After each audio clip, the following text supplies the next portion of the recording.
আগমনী ধ্বনি শুনি ধরণী দোলে খায়, তাই দেখে মুখ রেখে শয়তান পালায়।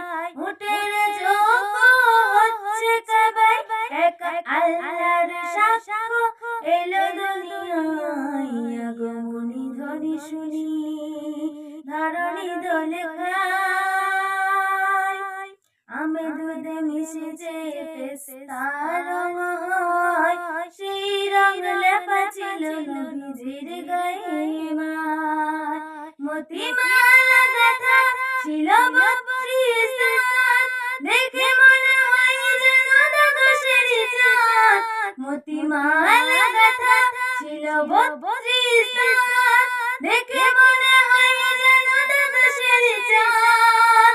সে যে রহমাতুল লিল আলামিন, যার রূপে মুগ্ধ আসমান ও জমিন। আগমনী ধ্বনি শুনি ধরণী দোলে